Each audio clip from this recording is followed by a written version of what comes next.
Today we continue on with our NHL offseason plan series. We're now on the 22nd ranked team from the regular season, the San Jose Sharks. What will we see from them this offseason? Could we see some significant trades? We'll discuss the possibilities with a special guest coming up next.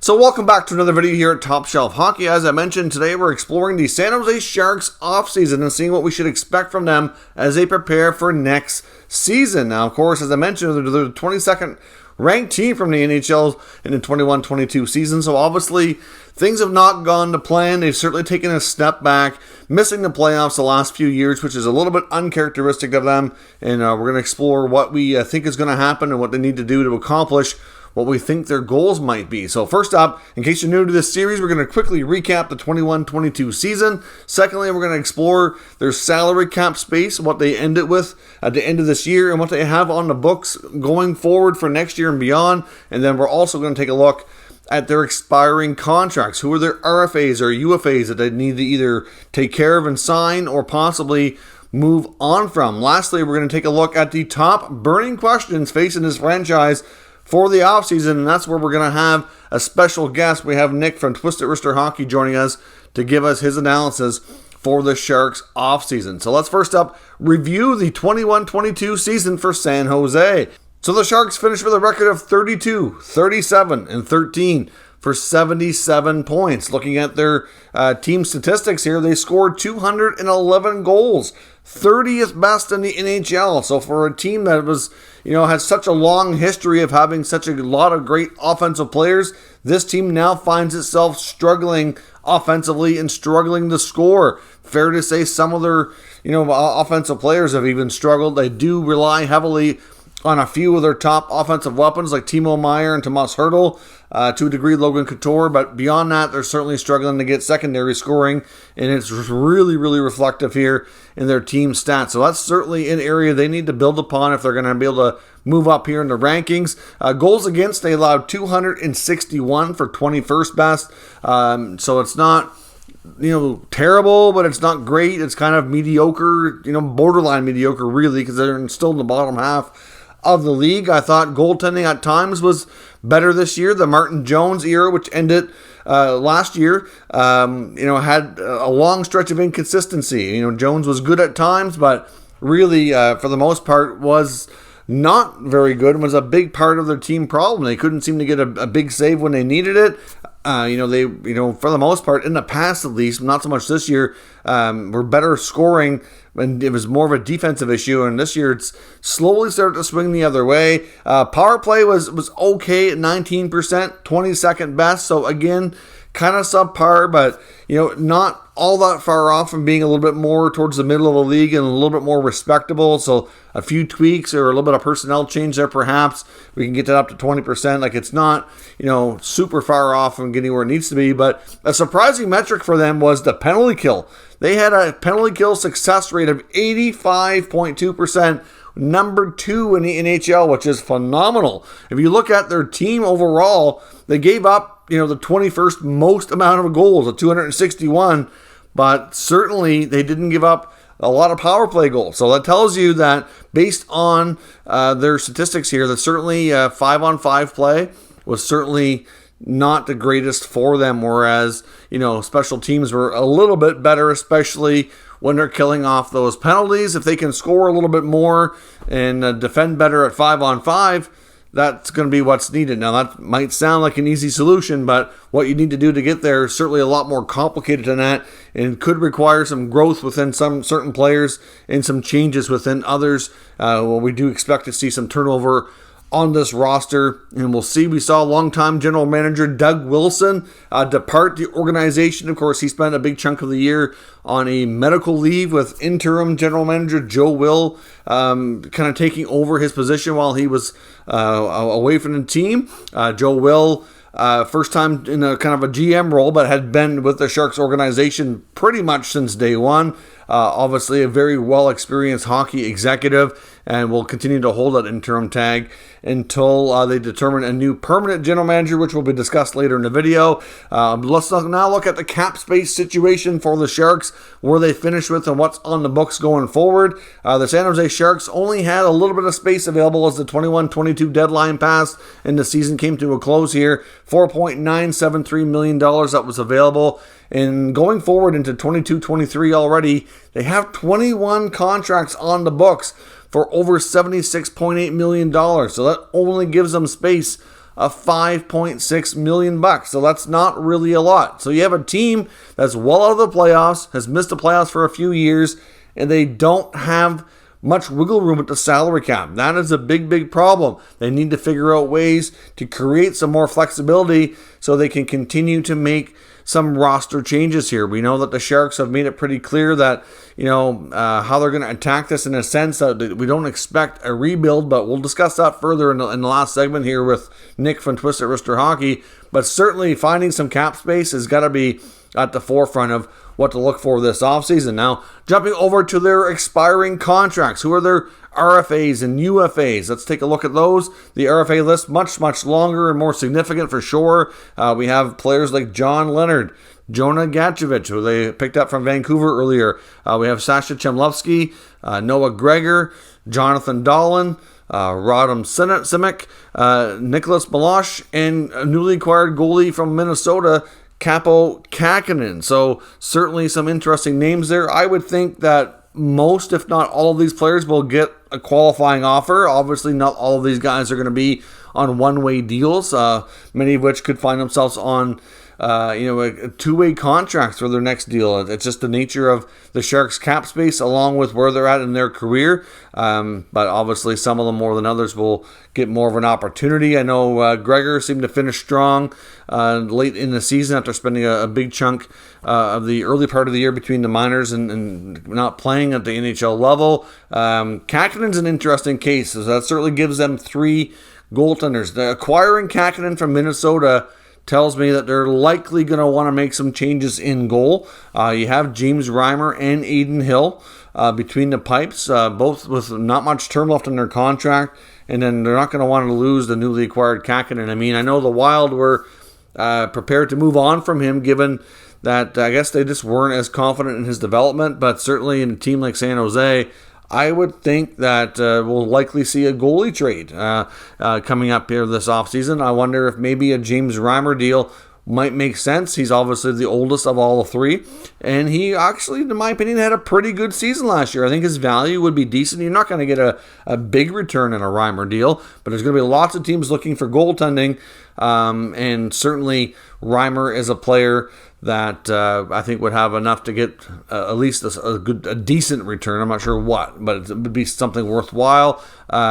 So it'll be interesting to watch the goalie situation here as well. On the UFA side of things, we only have Alex Stalock, who was reacquired late after he was able to be cleared. Obviously had a heart issue developed from, I believe, which was connected to COVID, but he was able to come back and play for them in the minors. So it was just really a chance to bring him back for the final year and give him a chance to be part of the team and play in the AHL. And Ryan Dzingel, of course, as well, who was quickly demoted after being acquired. So obviously, Dzingel and Stalock, I do not expect to be signing new contracts here with the San Jose Sharks, but I do expect many of their RFAs to likely be qualified, many of which are likely going to have to accept two-way contracts. Now, for the final segment here, as I mentioned, I'm going to hand things over to Nick from Twisted Rooster Hockey, who's going to be taking a look at the top burning questions facing this franchise into the offseason. So we'll hand it over to Nick from here. Hey there, everybody. My name is Nick, and my channel is Twisted Rooster Hockey.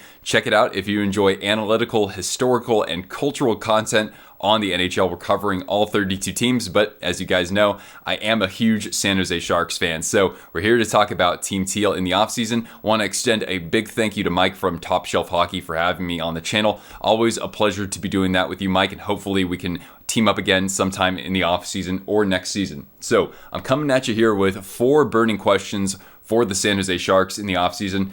Point number one, or question number one, will the Sharks finally rebuild? They've missed the playoffs the past 3 seasons, first time that's ever happened in the franchise's history. And you do have a bit of an aging core with players like Brent Burns at 37 years old, Marc-Edouard Vlasic at 35 years old, Logan Couture at 33, and Erik Karlsson will be 32 at the end of the month. And while the Sharks have built a pretty decent prospect pool over the past couple of years, there really is a gap between the longtime veterans and that young talent. Timo Meier is kind of the only exception there, maybe Tomas Hertl. They also have a couple of hindrances in their way if they want to tear things down a little bit, but the franchise has already indicated that they don't want to rebuild. Still, something has to give for a team with an aging core that has been failing the past couple of seasons. But there are hindrances like the salary cap. So a couple of those players I mentioned there, they have no trade clauses or they have no move clauses. And for guys like Vlasic and for Erik Karlsson, we're talking about 4 more years on their contracts, 5 more years on Karlsson's contract.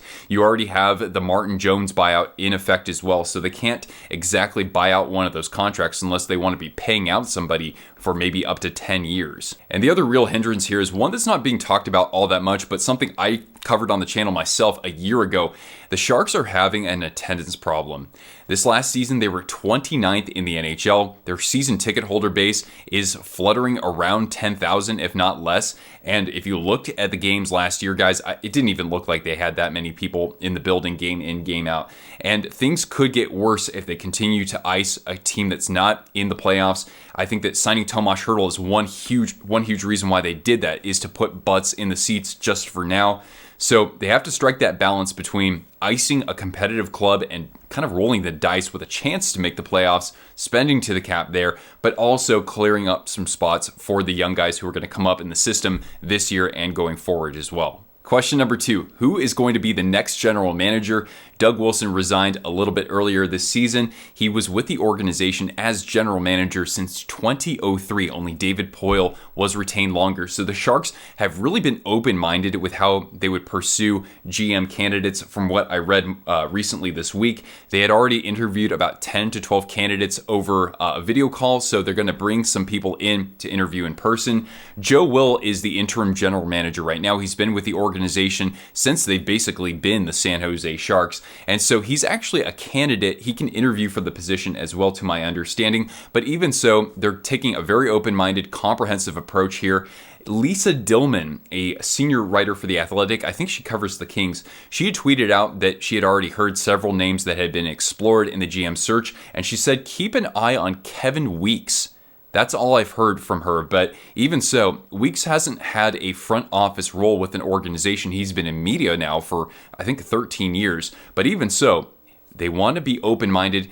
They want a fresh perspective out there. Could Weeksy actually be that guy? Would be really interesting if his name resurfaces here in the general manager search. And also, Joe Will has said that the team isn't going to make up its mind immediately. They could possibly wait all the way until July or even August to find a general manager. And they would ideally like to fill that role before the free agency period begins. But interestingly enough, they have confirmed that they will still explore trades even as they're looking for the new general manager. So you could see somebody like Brent Burns maybe be traded even with an interim general manager at the helm. Which segues into our next question. Will the Sharks trade Brent Burns this offseason? When you look at him, Karlsson and Vlasic, right, they eat up a ton of cap space on the blue line, and they're certainly not performing that well for as much as they're being paid. But Brent Burns is the most likely to be traded here. He would be the biggest domino to fall, I think, this offseason. He has 3 years remaining on his deal with an average annual value of $8 million. Yes, I know that Brent Burns is a liability defensively, but if you pair him maybe on a second pairing with somebody who is defensively more stay-at-home in that role, Brent Burns can actually be pretty good. His possession metrics were surprising at 5-on-5 situations. He had 10 goals, 44 assists for 54 points this past season. And yes, while Brent Burns might be past his prime, the good thing with him is that he's been healthy. He has a consecutive games streak right now of 679. He hasn't missed a game in 9 years, since 2013. So he has a 3-team trade list. That is the limitation here, but Vlasic and Karlsson have full no-move clauses. So who are the 3 teams that Brent Burns could be possibly open to a trade to?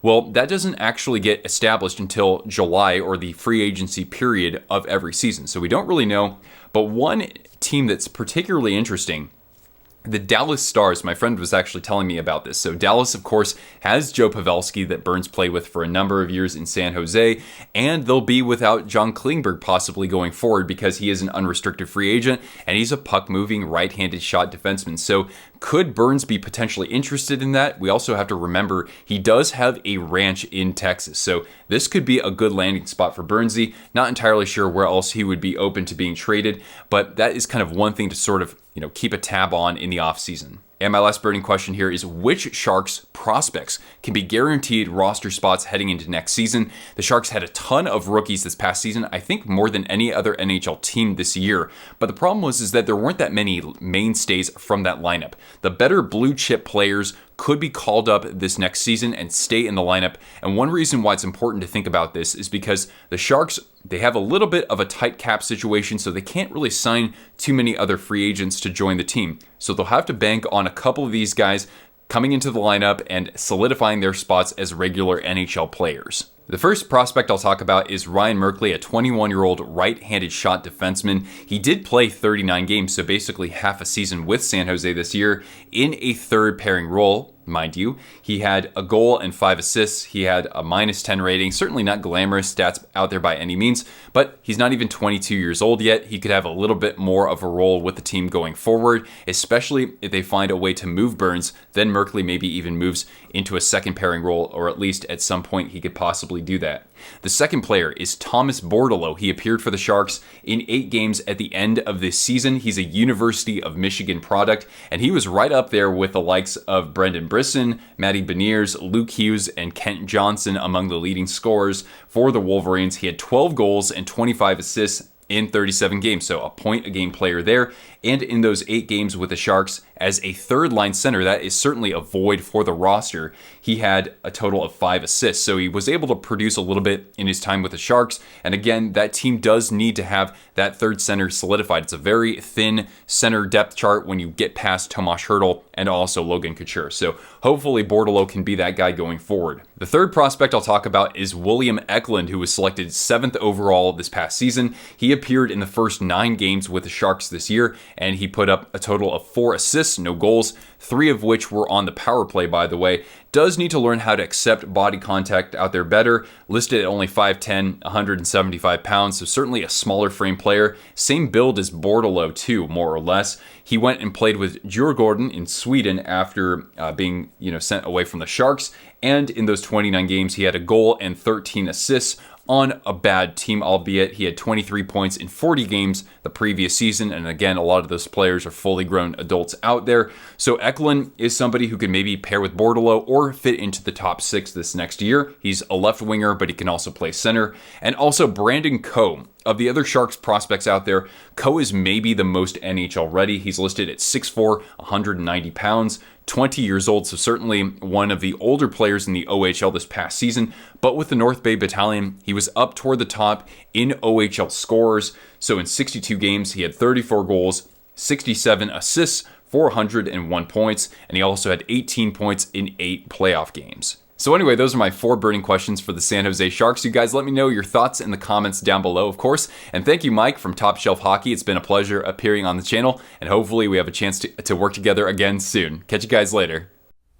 So thanks again to Nick for coming on and giving us his analysis here on the Sharks offseason. Thought he did a great job. Certainly had a lot of great points for the questions facing this franchise moving forward. Certainly going to be interesting to see how quickly this team can get back to being more of a playoff challenging team as they have been for much of their franchise's history. And of course, make sure you check out Nick's channel. It will be linked in the description and on the pinned comment down below. At the very top, there will be a link to him. I highly recommend you check him out. Lots of great, different kind of unique hockey content. And of course, if you're new here, make sure you subscribe as well and stick around. We'll keep you up to date with all the latest news, rumors, and analysis on all 32 NHL teams. Thank you very much for watching, and I'll catch you next time.